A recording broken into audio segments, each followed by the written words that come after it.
ನಮಸ್ಕಾರ ಸ್ನೇಹಿತರೆ, ವಿಶ್ವವಾಣಿ ಟಿವಿ ಸ್ಪೆಷಲ್ನ ಈ ಒಂದು ವಿಶೇಷ ಸಿನಿಮಾ ಸೆಗ್ಮೆಂಟ್ಗೆ ಸ್ವಾಗತ. ನಾನು ಸುಜಯ್ ರಾಜ್. ಸ್ನೇಹಿತರೆ, ಫೆಬ್ರವರಿ 6ನೇ ತಾರೀಕು ರಾಜ್ ಬಿ ಶೆಟ್ಟಿ ಅಭಿನಯದ ಹೊಸ ಚಿತ್ರ ರಕ್ಕಸಪುರದೋಳ್ ಸಿನಿಮಾ ರಿಲೀಸ್ ಆಗ್ತಾ ಇದೆ. ಈ ಸಿನಿಮಾ ಮೂಲಕ ನವ ನಿರ್ದೇಶಕರಾಗಿ ಬಡ್ತಿ ಪಡ್ಕೊಂಡಿರುವಂತಹ ನಮ್ಮ ರವಿ ಸಾರಂಗ್ ಅವರು ನಮ್ಮ ಜೊತೆಗಿದ್ದಾರೆ. ಮಾತಾಡಿಸ್ತಾ ಹೋಗೋಣ, ಬನ್ನಿ. Hi sir, firstly congratulations. ನಿಮಗೆ ಅಸಿಸ್ಟೆಂಟ್ ಡೈರೆಕ್ಟರ್ ಆಗಿ ಕೆಲಸ ಮಾಡ್ತಾ ಇದ್ದಂಥವ್ರು ಈಗ ಡೈರೆಕ್ಟರ್ ಆಗಿ ಬಡ್ತಿ ಪಡ್ಕೊಂಡಿದ್ದೀರಾ. ಅದು ಕೂಡ ಒಂದು ಒಳ್ಳೆ ಕಂಟೆಂಟ್ ಇರುವಂತಹ ಸಿನಿಮಾ ಮೂಲಕ ಜನರನ್ನ ರಂಜಿಸಲಿಕ್ಕೆ ಸಜ್ಜಾಗಿದ್ದೀರಾ. ರಕ್ಕಸಪುರದೋಳ್ ಟ್ರೈಲರ್ ಸುದೀಪ್ ಸರ್ ಲಾಂಚ್ ಮಾಡಿದ್ದಾರೆ. ಟ್ರೈಲರ್ ಇಂಟ್ರೆಸ್ಟಿಂಗ್ ಅಂತ ಅನ್ನಿಸ್ತಾ ಇದೆ. ನಿಮಗೆ ಎಷ್ಟು ಖುಷಿ ಇದೆ? ನಮಸ್ತೆ ಸರ್. ಟ್ರೈಲರ್ ಇಂಟ್ರೆಸ್ಟಿಂಗ್ ಅನಿಸ್ತಾ ಇದೆ ಅಂತ ನಿಮ್ಗೆ ಅನಿಸಿದ್ರೆ ಅದೇ ನಂಗೆ ಖುಷಿ. ಯಾಕಂದರೆ ಆಪೋಸಿಟ್ ಯಾರು ನೋಡ್ತಾರೋ ಅವರು ಚೆನ್ನಾಗಿದೆ, ಚೆನ್ನಾಗಿಲ್ಲ, ಇಂಟ್ರೆಸ್ಟಿಂಗ್ ಆಗಿದೆ, ಇಲ್ಲ ಅಂತ ಹೇಳಬೇಕು. ಸೊ ನಿಮ್ಮಂಥವ್ರು ಚೆನ್ನಾಗಿದೆ, ಇಂಟ್ರೆಸ್ಟಿಂಗ್ ಆಗಿದೆ ಅಂದರೆ ನಂಗೆ ಅದೇ ಖುಷಿ. ಸೊ ಸುದೀಪ್ ಸರ್ ಇವತ್ತು ಒಂದು ಟ್ರೈಲರ್ ಲಾಂಚ್ ಮಾಡಿಕೊಟ್ರು ಪ್ರೇಮ್ ಸರ್ ಜೊತೆ. ಪ್ರೇಮ್ ಸರ್ ನಮ್ಮ ಗುರುಗಳು.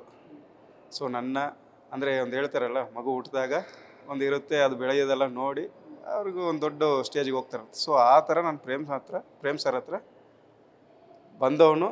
ಅವ್ರ ಕಣ್ಣು ಮುಂದೆನೇ ನಾನು ಅವ್ರ ಜೊತೆ ಕೆಲಸ ಮಾಡಿದವನು. ಇವತ್ತು ಅವರ ಒಂದು ಗರಡಿ ಅಂದರೆ ಅವರ ಒಂದು ಗೈಡೆನ್ಸಲ್ಲಿ ಡೈರೆಕ್ಟ್ರಾಗಿ ಅವರೇ ಬಂದು ನನ್ನ ಪಿಕ್ಚರ್ ಟ್ರೈಲರ್ ರಿಲೀಸ್ ಮಾಡ್ತಾರೆ ಅಂದರೆ ಅದಕ್ಕಿಂತ ಖುಷಿ ಇನ್ನೇನಿದೆ. ಖಂಡಿತವಾಗ್ಲೂ ಖುಷಿಯಾಗಿದ್ದೀನಿ ಸರ್. ಸೊ ಅದೇ ಪ್ರೇಮ್ಸ್ ಅವ್ರ ಜೊತೆಗೆ ಆ್ಯಕ್ಚುಲಿ ನೀವು ಆಲ್ಮೋಸ್ಟ್ ಏಕ್ ವಿಲನ್ ಇರಬಹುದು, ಅದಕ್ಕಿಂತ ಹಿಂದೆ ಈಗ KD ಯಲ್ಲೂ ಆ್ಯಕ್ಚುಲಿ ನೀವು ವರ್ಕ್ ಮಾಡ್ತಿದ್ದೀರಾ. ಪ್ಲಸ್ ಇನ್ನೊಂದು cinema Ekalavya villain, the villain Ekalavya, ಮತ್ತು ಈಗ KD ಯಲ್ಲೂ ವರ್ಕ್ ಮಾಡಿದ್ದೀರಾ. ಸೊ ಅವ್ರ ಅಂಡರಲ್ಲಿ ಏನೆಲ್ಲ ಕೆಲಸಗಳನ್ನು ಕಲಿಸ್ಕೊಂಡ್ರಿ, ಅದನ್ನು ತುಂಬ ಚೆನ್ನಾಗಿ ಇಲ್ಲಿ ಬಳಸ್ಕೊಂಡಿದ್ದೀರಾ ಅಂತ ಅನ್ನಿಸ್ತಾ ಇದೆ ನೋಡುವಾಗ.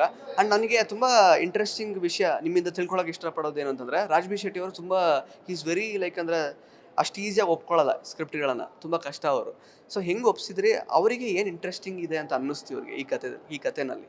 Yes sir. ಆ್ಯಕ್ಚುಲಿ ನಾನು ಪ್ರೇಮ್ ಸರ್ ಜೊತೆ ಫಸ್ಟ್ ಮೂವಿ ಮಾಡಿದ್ದು ಪ್ರೇಮ್ ಅಡ್ಡ ಅನ್ನೋದು ಪ್ರೇಮ್ ಸರ್ ಹೀರೋ ಆಗಿ ಆ್ಯಕ್ಟ್ ಮಾಡಿದ್ದು. ಅಲ್ಲಿ ಡೈರೆಕ್ಟ್ರ್ ಬಂದು ಮಹೇಶ್ ಬಾಬು ಸರ್ ಹತ್ರ ನಾನು ಫಸ್ಟ್ ಅಸಿಸ್ಟೆಂಟಾಗಿ ಕೆಲಸ ಕಲ್ತ್ಕೊಂಡಿದ್ದು. ಮಹೇಶ್ ಬಾಬು ಸರ್ ಹತ್ರ ಯಾರು ಅಸಿಸ್ಟೆಂಟಾಗಿ ಮಾಡ್ತಾರೋ ಅವ್ರಿಗೆ ಡೈರೆಕ್ಷನ್ ಅನ್ನೋದು ತುಂಬ ಈಸಿಯಾಗಿ ಕಲ್ತ್ಬಿಡ್ತಾರೆ. ಯಾಕಂದರೆ ಅವರು ಡೈರೆಕ್ಷನ್ ಹೆಂಗೆ ಅಂದರೆ ಶಾರ್ಟ್ಸು ಮೇಕಿಂಗ್ ಹೆಂಗೆ ಮಾಡೋದು ಈಸಿಯಾಗಿ ಹೇಳ್ಕೊಟ್ಬಿಡ್ತಾರೆ. ನೆಕ್ಸ್ಟ್ ನಿನಗೆ ಬಿಟ್ಟಿರೋದು ಸಿನಿಮಾ ಅಂದರೆ ಏನು, ಹಿಂಗೆ ಇರುತ್ತೆ. ಶಾರ್ಟ್ಸ್ ಅಂದರೆ ಏನು, ಇದು ನೀನು ಹೆಂಗೆ ತೆಗಿಬೇಕು ಅನ್ನೋದು ಒಂದು ಬಾರ್ಡ್ರ್ ಹಾಕಿ ಕೊಟ್ಬಿಡ್ತಾರೆ. ಇದ್ರ ಮೇಲೆ ನಿನ್ನ ಟ್ಯಾಲೆಂಟ್ ನೀನು ಹೆಂಗಾರು ಮಾಡ್ಕೊಂಡು ಹೋಗು, ಇದು ಒಂದು ಸ್ಟೈಲು, ಒಂದು ಪ್ಯಾಟ್ರನ್ ಅಂತ ಹೇಳ್ಕೊಟ್ಬಿಡ್ತಾರೆ. ಸೊ ಅವ್ರ ಹತ್ರ ಬಿಗಿನಿಂಗ್ ಕಲ್ತಿದ್ದು ನಾನು. ಅದಾದ ಮೇಲೇ ಪ್ರೇಮ್ ಸರ್ ಹತ್ರ ನಾನು ನೋಡಿದ್ದು. ಸೊ ಕಂಟಿನ್ಯೂ ಹೀರೋ ಮಾಡ್ತಾ ಇರುವಾಗ ನೆಕ್ಸ್ಟು ಪ್ರೇಮ್ ಸರ್ದು ಒಂದು ಮೂವಿ ಬರುತ್ತೆ. ಆ ಮೂವಿಗೆ ಅವ್ರ ಡೈರೆಕ್ಷನ್ಗೆ ಹಂಗೆ ಕನೆಕ್ಟ್ ಆಗಿ ಪ್ರೇಮ್ ಸರ್ ಜೊತೆ ಬಂದಿದ್ದು ನಾನು.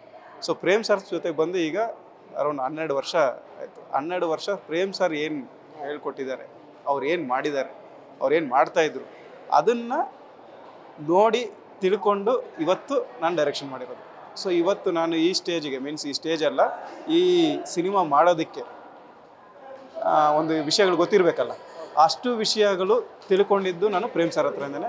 ಅದನ್ನು ಅವರು ಹೇಳ್ಕೊಟ್ಟಿರೋದು. ಸೊ ಅವರಿಂದ ನಾನು ಈ ಲೆವೆಲ್ಗೆ ಇದ್ದೀನಿ, ಇಲ್ಲಿಗೆ ಬಂದು ನಿಂತಿದ್ದೀನಿ. ಅದಾದಮೇಲೆ ರಾಜ್ ಸರ್ ಈ ಕಥೆನ ಹೆಂಗೆ ಒಪ್ಕೊಂಡ್ರು ಅಂತ ಕೇಳಿದ್ರು. ರಾಜ್ ಸರ್ ಕತೆ ಹೋಗಿ ಹೇಳಿದ್ದೆ ರಾಜ್ ಸರ್ಗೆ. ನಾನು ಕತೆ ಹೇಳಿದಾಗ ಅವ್ರಿಗೆ 2-3 ಆಪ್ಷನ್ಸ್ ಅಂದರೆ 2-3 ಲೈನ್ಸ್ ಹೇಳಿದೆ. ಅವಾಗ ಈ ಲೈನ್ ಅವರು ಒಪ್ಕೊಂಡ್ರು. ಸೊ ಈ ಲೈನ್ ಒಪ್ಕೊಂಡಾಗ ಇದ್ರ ಬಗ್ಗೆ ಒಂದು ನಾನು ನಮ್ಮ ರವಿವರ್ಮ ಅವರಾಗಲಿ, ನಮ್ಮ ಪ್ರೇಮ್ ಸರ್ ಆಗಲಿ, ಇವ್ರ ಹತ್ರ ಒಂಚೂರು ಡಿಸ್ಕಸ್ ಮಾಡಿದಾಗ ಲೈನ್ ಚೆನ್ನಾಗಿದೆ, ನೆಕ್ಸ್ಟ್ ಏನು ಪ್ರೋಸೆಸ್ ಇದೆಯೋ ನೋಡು ಅಂತ ಹೇಳಿ. ಸೊ ಯಾವಾಗ ರಾಜ್ ಸರ್ ಈ ಲೈನ್ ಚೆನ್ನಾಗಿದೆ ಅಂತ ಹೇಳಿದಾಗ ನೆಕ್ಸ್ಟ್ ಕೂತ್ಕೊಂಡು ಸ್ವಲ್ಪ ಸ್ಕ್ರೀನ್ ಪ್ಲೇ ಚೇಂಜಸ್ಸು, ಸ್ವಲ್ಪ ಡೈಲಾಗ್ ವರ್ಷನ್ ಚೇಂಜಸ್ ಮಾಡಿಕೊಂಡು ಹೋಗ್ಬಿಟ್ಟು ಕತೆ ಹೇಳಿದಾಗ ಸಾರ್ಗೆ ತುಂಬ ಖುಷಿ ಆಯಿತು. ಸೊ ಏನಿದೆ ಮುಂದೆ ನೋಡೋಣ ರವಿ, ಚೆನ್ನಾಗಾಗುತ್ತೆ ಮಾಡಿಬಿಡೋಣ ಅಂತ ಹೇಳಿದ್ರು. ಅದಾದಮೇಲೆ ಪ್ರೇಮ್ ಸರ್ಗೆ ಬಂದು ಹೇಳಿದೆ, ಸರ್ ಈ ಥರ ಓಕೆ ಅಂತ ಹೇಳಿದ್ದಾರೆ. ಸರಿ ಮಗ, ನೆಕ್ಸ್ಟ್ ಏನಿದೆ ನಾನು ಹಿಂದೆ ಇರ್ತೀನಿ, ನೀನು ಮಾಡು ಅಂತ ಹೇಳಿದ್ರು. ಅದೇ ಥರ ಹೋಗ್ಬಿಟ್ಟು ರವಿವರ್ಮ ಮಾಸ್ಟರ್ಗೆ ಹೇಳಿದೆ, ಈ ಥರ ರಾಜ್ ಸರ್ ಓಕೆ ಅಂತ ಹೇಳಿದ್ದಾರೆ ಅಂದರೆ ಅವ್ರಿಗೂ ಖುಷಿ ಆಯಿತು. ಬಾ ಮಗ ಮಾಡೋಣ ಅಂತ ಹೇಳ್ಬಿಟ್ಟು ಸೊ ಅಲ್ಲಿಂದ ಶುರು ಆಯಿತು. ಓಕೆ. ಸೊ ಈಗ ಸ್ಟಂಟ್ ಡೈರೆಕ್ಟರ್ ರವಿವರ್ಮ ಸರ್ ಅವರ ಮೊದಲನೇ ಪ್ರೊಡಕ್ಷನ್ ಸಿನಿಮಾ ಇದು. ಸೊ ನಿಮ್ಮ ಮೇಲೆ ನಂಬಿಕೆ ಇಟ್ಟು ಅವರು ಆ್ಯಕ್ಚುಲಿ ಈ ಥರದೊಂದು ದೊಡ್ಡ ಸಿನಿಮಾ ಒಪ್ಪಿಸಿದ್ದಾರೆ. ಪ್ಲಸ್ ರಾಜ್ ಬಿ ಶೆಟ್ಟಿ ಅವರಂಥ ಅಂದರೆ ನುರಿತ ನಟರು ಈ ಸಿನಿಮಾದಲ್ಲಿರುವಂಥದ್ದು. ಪ್ಲಸ್ ಕಂಪ್ಲೀಟ್ಲಿ ಒಂದು ಕಂಟೆಂಟ್ ಓರಿಯೆಂಟೆಡ್ ಸಿನಿಮಾ, ಅಂದರೆ ಒಂದು ಕ್ರೈಮ್ ಥ್ರಿಲ್ಲರ್ ಸಿನಿಮಾ. ನಿಮಗೆ ಆ್ಯಕ್ಚುಲಿ ಎಕ್ಸಿಕ್ಯೂಷನ್ ಮಾಡುವಂತಹ ಸಮಯದಲ್ಲಿ ಏನೆಲ್ಲ ಚಾಲೆಂಜಸ್ ಇತ್ತು? ಅಂದರೆ ಈಗ ಫೈಟ್ಸ್ ಸೀಕ್ವೆನ್ಸಸ್ ಅಂತ ಬಂದಾಗ ಎಲ್ಲೂ ಕೂಡ ತುಂಬ ಈಗ ಮಾಸ್ ಕಮರ್ಷಿಯಲ್ ಸಿನಿಮಾಗಳಲ್ಲಿ ಬರುವಂತಹ ಸೀಕ್ವೆನ್ಸಸ್ ಎಲ್ಲ ಇಡೋಕ್ಕಾಗಲ್ಲ, ಇಲ್ಲಿ ಕತೆಗೆ ತಕ್ಕ ಹಾಗೆ ಇಡಬೇಕಾಗುತ್ತೆ. ಸೊ ಅದಕ್ಕೆ ರವಿ ವರ್ಮ ಅವ್ರನ್ನ ಹೇಗೆ ಕನ್ವಿನ್ಸ್ ಮಾಡಿದ್ರಿ? ರಾಜ್ಬಿ ಶೆಟ್ಟಿ ಅವ್ರನ್ನು ಕೂಡ ತುಂಬ ಈಗ ನೆಕ್ಸ್ಟ್ ಲೆವೆಲ್ ಆ್ಯಕ್ಷನ್ ಎಲ್ಲ ಮಾಡಿದ್ರೆ ಜನ ಅದನ್ನು ನಂಬೋ ಥರ ಇರಬೇಕಲ್ಲ.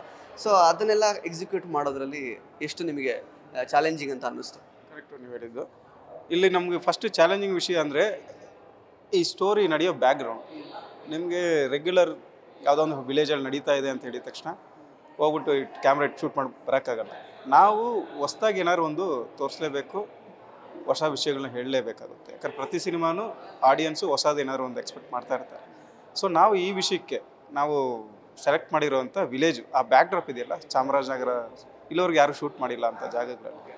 ಸೊ ನಮ್ಮ ಎಕ್ಸಿಕ್ಯೂಟಿವ್ ಪ್ರೊಡ್ಯೂಸರ್ ಬಂದು ತುಂಬ ಅದಕ್ಕೆ ಚಾಲೆಂಜಿಂಗಾಗಿ ತೊಗೊಂಬಿಟ್ರು. ನಾನು ತೋರಿಸೋ ಜಾಗ ನೀವು ಮಾಡಲೇಬೇಕು ಅನ್ನೋ ಥರ. ಏನು ಇವ್ರು ತೋರಿಸೋ ಜಾಗ ಹೆಂಗೆ ಮಾಡೋಕ್ಕಾಗುತ್ತೆ ಅಂತ. ಅಂದರೆ ಅವ್ರು ಹೇಳೋ ಅರ್ಥ ಏನಂದರೆ ನಾನು ತೋರಿಸೋ ಜಾಗ ಹಂಗಿರುತ್ತೆ, ನೀವು ಬಂದು ನೋಡಿ ಅಂತ ಹಠ ಮಾಡಿ ಕರ್ಕೊಂಡೋಗಿ ಜಾಗ ಅದು. ಸೊ ಇವತ್ತು ಅವ್ರು ತೋರಿಸಿರೋ ಜಾಗನೇ ನೀವು ಏನು ಬ್ಯಾಕ್ ಡ್ರಾಪಲ್ಲಿ ನೋಡ್ತಾ ಇದ್ದೀರಲ್ಲ, ಅದು ತುಂಬ ಚೆನ್ನಾಗಿರೋಂಥ ವಿಲೇಜ್ಗಳು, ಒಳ್ಳೆ ವಿಲೇಜ್. ಅಲ್ಲಿರೋ ಇವರು ಸಪೋರ್ಟು ಹಂಗೆ ಇತ್ತು. ಸೊ ಈ ಚಾಲೆಂಜ್ ಅಂತ ಇದ್ರಲ್ಲ, ಇದೆಲ್ಲ ಚಾಲೆಂಜ್ಗಳನ್ನ ಇದರಲ್ಲೇ ಮುಗಿಸ್ಕೊಂಡಿದ್ವಿ ನಾವು. ಇದಾದ ಮೇಲೆ ಆ್ಯಕ್ಷನ್ ಅನ್ನೋದು ನನಗೆ ಚಾಲೆಂಜಿಂಗೇ ಅಲ್ಲ. ಕಂಟೆಂಟ್ ವಿಷಯಗಳನ್ನ ನಾವು ರವಿ ವರ್ಮ ಮಾಸ್ಟರ್ಗೆ ಹೇಳ್ಬಿಟ್ರೆ ಅವರೇ ನೋಡ್ಕೊಳ್ತಾರೆ ಹೀರೋಗೆ ಎಷ್ಟು ಕೊಡಬೇಕು, ಈ ಹೀರೋ ಫೈಟ್ ಮಾಡಿದ್ರೆ ಎಷ್ಟು ಜನ ಎಕ್ಸೆಪ್ಟ್ ಮಾಡ್ತಾರೆ, ಇಲ್ಲಾಂದರೆ ಇದಾಗುತ್ತೆ ಅಂತ. ಅದಾದ್ಮೇಲೆ ರಾಜ್ಬಿ ಶೆಟ್ಟಿ ಸರ್ ಅವ್ರಿಗೆ ಗೊತ್ತು, ನಾನು ಹೊಡೆದ್ರೆ 10 ಅಡಿ ದೂರ ಹೆಂಗೆ ಹೋಗಿ ಬೀಳ್ತಾನೆ. ಅವರೇ ಕೇಳ್ತಾರೆ, ನಾನು ಹೊಡೆದ್ರೆ 10 ಅಡಿ ದೂರ ಹೋಗಲ್ಲ, ಬೀಳಲ್ಲ. ನಾನು ಹೊಡೆದ್ರೆ ಬೇಕಾದ್ರೆ ನನ್ನ ಕೈ ನೋವಾಗುತ್ತೆ, ನಾನು ಬೇಕಾದ್ರೆ ಅದು ರಿಯಾಕ್ಟ್ ಮಾಡ್ತೀನಿ. ನಾನು ಹೊಡೆದಿದ ತಕ್ಷಣ 10 ಅಡಿ ದೂರ ಬೀಳ್ತಾನೆ, ನಾನು ಒಪ್ಕೊಳ್ಳಲ್ಲ ಅನ್ನೋಂಥ ಕ್ಯಾರೆಕ್ಟರ್ ಅದು. ಸೊ ಅವರು ಅದಕ್ಕೆ ಸಪೋರ್ಟಿವ್. ಸೊ ಇವರಿಬ್ಬರು ಕೊಲಾಬ್ರೇಟ್ ಮಾಡಿಕೊಂಡು ಒಳ್ಳೆ ಕಂಪೋಸ್, ಅಂದರೆ ಮೀನ್ಸ್ ಫೈಟ್ ಕಂಪೋಸ್ ತುಂಬ ಚೆನ್ನಾಗಿ ಬಂದಿದೆ, ನ್ಯಾಚುರಲ್ ಆಗಿದೆ. ನೀವು ಥಿಯೇಟ್ರಲ್ಲಿ ನೋಡಿದ್ರೆ ಖಂಡಿತವಾಗ್ಲೂ ಈ ಫೈಟ್ಗಳನ್ನ ಇಷ್ಟಪಡ್ತೀರ. ಓಕೆ ಸರ್, ಇವಾಗ ಹ್ಯಾಪನಿಂಗ್ ಯಾವುದು ಅಂತಂದರೆ ಈ ಥರದ್ದು ಕ್ರೈಮ್ ಇನ್ವೆಸ್ಟಿಗೇಷನ್ ಥ್ರಿಲ್ಲರ್ಸ್ ಸಖತ್ತು ಜನ, ಈವನ್ OTTಯಲ್ಲೂ ಕೂಡ ವೆಬ್ ಸೀರೀಸ್ ಎಲ್ಲ ಸಾಕಷ್ಟು ಅದೇ ಥರದ್ದು ಬರುತ್ತೆ. ಸೈಕಲಾಜಿಕಲ್ ಅಂದರೆ ಕ್ರೈಮ್ ಇನ್ವೆಸ್ಟಿಗೇಷನ್ ಥ್ರಿಲ್ಲರ್ಸ್ ಅಥವಾ ಮರ್ಡರ್ ಇನ್ವೆಸ್ಟಿಗೇಷನ್ ಆ ಥರದ್ದೆಲ್ಲ ಅಂತ. ಸೊ ಈಗ ರಾಜ್ಬಿ ಶೆಟ್ಟಿ ಅವರದ್ದು ಫಿಲ್ಮೋಗ್ರಫಿ ನೋಡಿರ್ತೀರ, ಒಂದು ಕಾಮಿಡಿ ಸಿನಿಮಾ ಮಾಡಿದರು, ಜೊತೆಗೆ ಕರುಡಗಮನ ಆ ಥರದ್ದೊಂದು ಆ್ಯಕ್ಷನ್ ಸಿನಿಮಾ ಮಾಡಿದ್ರು, ಮತ್ತು ಸೂಫ್ರಮ್ಸು ಈಗ ರೀಸೆಂಟ್ ಹಿಟ್ ಆಗಿರೋ ಸಿನಿಮಾ. ಸೊ ಅವರಿಗೆ ಈ ಸಿನಿಮಾ ರಕ್ಕಸ ಪರದೋಳ್ ಸಿನಿಮಾ ಯಾವ ರೀತಿ ಒಂದು ಇಮೇಜ್ನ ಬಿಲ್ಡ್ ಮಾಡಿಕೊಡುತ್ತೆ ಅಂತ ಹೇಳ್ಬೇಕು. ಯಾವುದೇ ಕಾರಣಕ್ಕೂ ನಾನು ಅದನ್ನು ಇದು ಮಾಡಲ್ಲ. ಏನಂದರೆ ಅವ್ರಿಗೆ ಒಂದು ಕ್ಯಾರೆಕ್ಟರ್ನ ಬಿಲ್ಡ್ ಮಾಡಿಕೊಡುತ್ತೆ ಅಂತ. ಅವ್ರು ಆಲ್ರೆಡಿ ಬಿಲ್ಡ್ ಆಗಿದ್ದಾರೆ. ಬಿಲ್ಡ್ ಆಗಿರೋದ್ರ ಅವ್ರ ಇಮೇಜ್ ಒಂದು ಆಲ್ರೆಡಿ ಇದೆ ಅದು. ಸೊ ಆ ಇಮೇಜ್ ಇಟ್ಕೊಂಡೆ ನಾವು ಪಿಕ್ಚರ್ ಮಾಡ್ತಾ ಇರೋದು. ಸೊ ಅವರು ವಿಭಿನ್ನ ಪಾತ್ರಗಳಿದೆಯಲ್ಲ, ಆ ವಿಭಿನ್ನ ಪಾತ್ರಗಳಲ್ಲಿ ಇದೊಂದಾಗುತ್ತೆ ಅಷ್ಟೆ.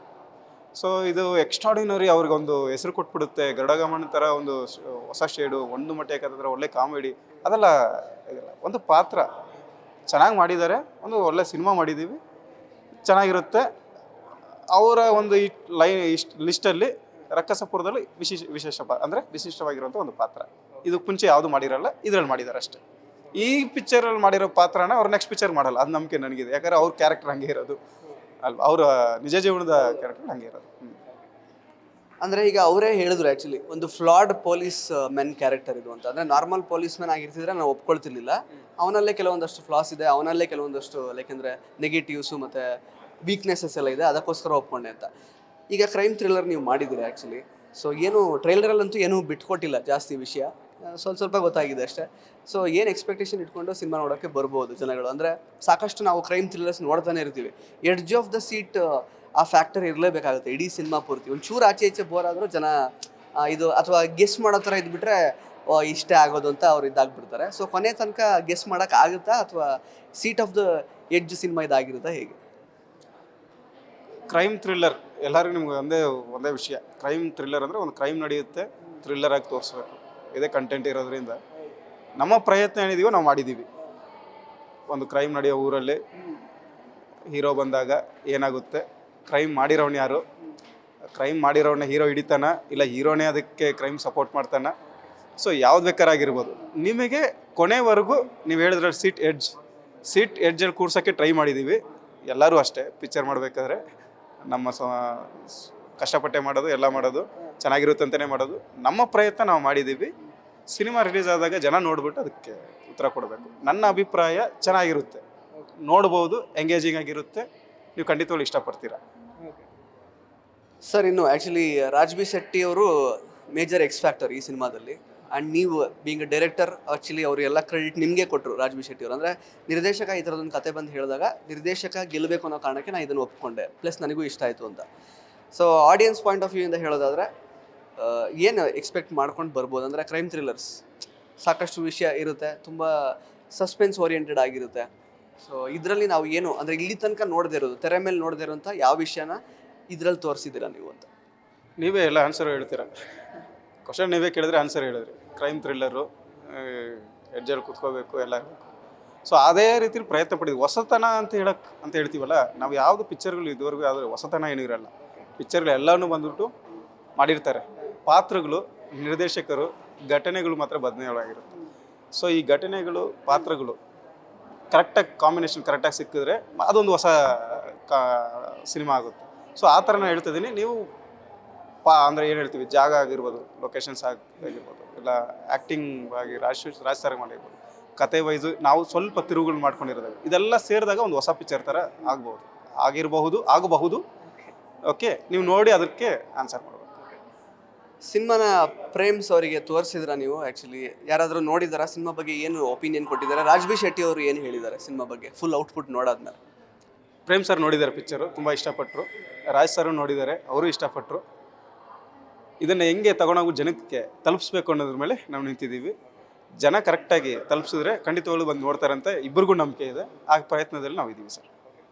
ಸೊ ಕೊನೆ ಪ್ರಶ್ನೆ. ಸೊ ಹೊಸ ನಿರ್ದೇಶಕನ ಮೇಲೆ ರವಿ ವರ್ಮ ಅವರು ಆ್ಯಕ್ಚುಲಿ ದುಡ್ಡು ಹಾಕಿದ್ದಾರೆ. ಸೊ ಹೊಸ ನಿರ್ದೇಶಕರಿಗೆ ಅಷ್ಟೇನು ಯಾಕೆಂದರೆ ಪ್ರಾಶಸ್ತ್ಯ ಕೊಡಲ್ಲ, ಅಂದರೆ ಅವರಿಗೆ ಇಲ್ಲಿ ಒಂದು ಅವ್ರದ್ದೇ ಆದಂತಹ ಒಂದು ನಿಚ್ ಕ್ರಿಯೇಟ್ ಮಾಡ್ಕೊಳಕ್ಕಾಗಲ್ಲ ಅನ್ನೋ ಥರ ಸಿಚುವೇಶನ್ ಇದೆ ಆ್ಯಕ್ಚುಲಿ ಕನ್ನಡ ಚಿತ್ರರಂಗದಲ್ಲಿ. ಎಷ್ಟು ಬಜೆಟ್ ಹಾಕಿ ಈ ಸಿನಿಮಾ ಮಾಡಿದ್ದಾರೆ ಸರ್ ನಿಮ್ಗೆ ಅವರು?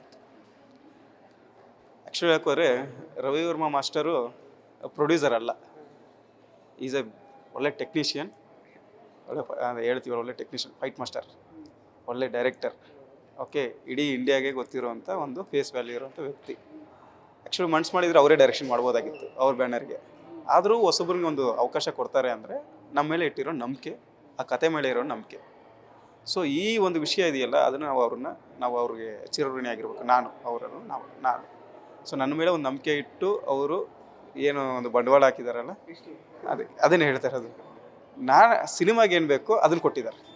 ನಿನಗೆಲ್ಲೂ ಬಂದ್ಬಿಟ್ಟು ರವಿ ಇದನ್ನು ಕಟ್ ಮಾಡ್ಕೊ, ಅದು ಮಾಡ್ಕೊಳ್ಳ, ನಿನ್ನ ಕತೆಗೆ ಏನು ಬೇಕು ತಗೋ ಮಾಡು ಹೇಳಿದ್ವಲ್ಲ. ಸಾರು ಸ್ಟೇಜ್ ಮೇಲೇ ಹೇಳಿರ್ತಾರೆ. ನಾನು ಬೇಡ ಅನ್ನೋ ಜಾಗದಲ್ಲಿ ಅವರು ಇದನ್ನು ಮಾಡು ಅಂತ ಹೇಳಿರ್ತಾರೆ.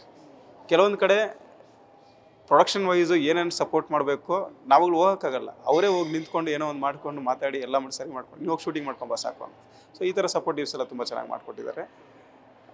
ಫಸ್ಟ್ ಮೂವಿ ಥರ ಅವ್ರದ್ದು ಪ್ರೊಡಕ್ಷನ್ಗೆ ಹೇಳ್ತಾರೆ, ಫಸ್ಟ್ ಮೂವಿ ಥರ ಇರಲಿಲ್ಲ. ವೆಲ್ ಎಕ್ಸ್ಪೀರಿಯನ್ಸ್ ಒಂದು ಪ್ರೊಡಕ್ಷನ್ ಹೌಸ್ ಹೆಂಗಿರುತ್ತೋ ಹಂಗೆ ಇದೆ. ನೀಟಾಗಿ ಪ್ಲ್ಯಾನ್ ಮಾಡ್ಕೊಂಡಿದ್ದು ಏನಿತ್ತು ಅದೇ ಪ್ಲಾನಿಂಗ್ ಥರನೇ ಬರ್ತಾ ಇದ್ದೀವಿ. ಯಾವಾಗ ರಿಲೀಸ್ ಮಾಡಬೇಕು ಅಂದ್ಕೊಂಡಿದ್ವಿ ಅದೇ ರಿಲೀಸ್ ಟೈಮ್ಗೂ ಬಂದಿದ್ವಿ. ಸ್ಟಾರ್ಟ್ ಆಯಿತು, ರಿಲೀಸ್ಗೂ ಬಂದಿದ್ದೀವಿ. Yes sir, thank you so much. ಸಾಕಷ್ಟು ವಿಷಯ ಹಂಚ್ಕೊಂಡ್ರಿ. ಅಂದರೆ ಈಗ ರಾಜ್ ಬಿ ಶೆಟ್ಟಿ ಅವರ ಫ್ರಮ್ ಸೋ ಆದಮೇಲೆ ತುಂಬ ಎಕ್ಸ್ಪೆಕ್ಟೇಷನ್ ಅಂತೂ ಇದೆ ಅವರ ಮುಂದಿನ ಸಿನಿಮಾ ಯಾವ ರೀತಿ ಇರುತ್ತೆ ಅಂತ. ಆ ಎಕ್ಸ್ಪೆಕ್ಟೇಷನ್ ರೀಚ್ ಆಗಲಿ, ಪ್ಲಸ್ ಇನ್ನೊಂದು ಲ್ಯಾಂಡ್ ಮಾರ್ಕ್ ಸಿನಿಮಾ ಇದಾಗಲಿ ಅಂತ ನಾನು ಹಾರೈಸ್ತೀನಿ. ಆಲ್ ದಿ ಬೆಸ್ಟ್ ನಿಮಗೆ. Thank you very much. Yes sir. So ಸ್ನೇಹಿತರೆ, ಇದಾಗಿತ್ತು ನಿರ್ದೇಶಕ ರವಿ ಸಾರಂಗ್ ಅವರ ಮಾತುಗಳು. ರಕ್ಕಸಪುರದೋಳ್ ಸಿನಿಮಾ ಇದೇ ಫೆಬ್ರವರಿ 6ನೇ ತಾರೀಕು ನಿಮ್ಮ ಸಮೀಪದ ಚಿತ್ರಮಂದಿರಗಳಲ್ಲಿ ಬಿಡುಗಡೆ ಆಗ್ತಾ ಇದೆ. ದಯವಿಟ್ಟು ಈ ಸಿನಿಮಾನ ಚಿತ್ರಮಂದಿರದಲ್ಲೇ ನೋಡಿ. ಧನ್ಯವಾದಗಳು. ಇಂಟ್ರೆಸ್ಟಿಂಗ್ ಮತ್ತು ಇನ್ಫಾರ್ಮೇಟಿವ್ ವಿಡಿಯೋಗಳನ್ನ ಮಿಸ್ ಮಾಡ್ಕೋಬೇಡಿ. ಈಗಲೇ ಸಬ್ಸ್ಕ್ರೈಬ್ ಮಾಡಿ.